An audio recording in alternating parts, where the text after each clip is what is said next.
सगळ्यात पहिले मी माझ्या मोबाईलची बॅटरी फुल चार्ज केली होती, कारण माहित होतं आज काहीतरी खास टिपायला मिळणार जे माझ्या मनाला आणि डोळ्यांना देखील आनंद देणार होतं. कारण होतं गेले वर्षभरापासून वाट पाहत असलेल्या गुढीपाडव्याच्या शुभ मुहूर्तावर पश्चिम महाराष्ट्रातली सगळ्यात मोठी शोभायात्रा. आम्ही संभाजी महाराज चौकात येऊन पोहोचलो. तिथे आदियोगींच्या भव्य मूर्तीचे आगमन झाले आणि डोळे तृप्त झाले, कारण तिथे वाराणसी येथून काही पंडित आरतीसाठी आले होते.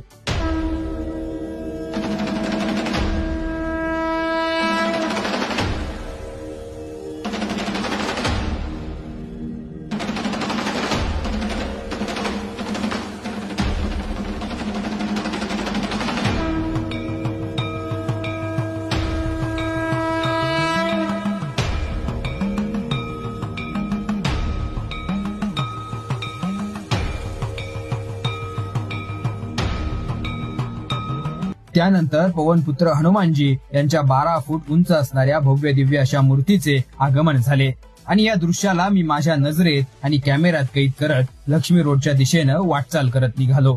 थोडं पुढे गेल्यावर मला स्वराज्याचं आराध्य दैवत म्हणून ओळखल्या जाणाऱ्या छत्रपती शिवाजी महाराजांचा भव्य देखावा दिसला आणि साक्षात महाराजच समोर उभे असल्याचा भास देखील झाला.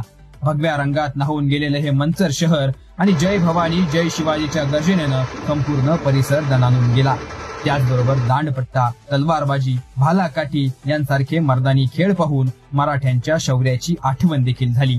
मी त्या शौर्य दृश्यांना कॅमेऱ्यात कैद करत होतो आणि पुढे जात होतो. त्यातच धर्मवीर चंद्रशेखर अण्णा बानखिले यांचे स्मारक, प्रभू श्रीरामचंद्रांची मूर्ती, गोमाता रथ, तांडव करत असतानाची महादेवांची मूर्ती, हे सर्व काही या शोभायात्रेला वेगळ्याच उंचीवर घेऊन जात होतं. आपल्या हिंदू धर्मासाठी, स्वराज्यासाठी आणि अभिमानासाठी लढणाऱ्या शूरवीर धर्मवीर छत्रपती संभाजी महाराजांना मुजरा करून आम्ही पुढे निघालो व पुढे बघताच अतिशय भावनिक असे बोर्ड देखील आम्हाला पाहायला मिळाले. पीओपी बंदी उठवण्यासाठी व त्या संबंधित जनजागृती करण्यासाठी आंबेगाव तालुक्यातील मूर्तिकारांनी देखील या शोभायात्रेच्या माध्यमातून सामाजिक संदेश दिला. मग अशातच आम्ही येऊन पोहोचलो धर्मवीर चंद्रशेखरांना बानखेले मार्गावर. तिथले क्षण डोळ्यांना एक वेगळाच आनंद देणारे होते. थांबा, ते क्षण देखील तुम्हाला दाखवतो.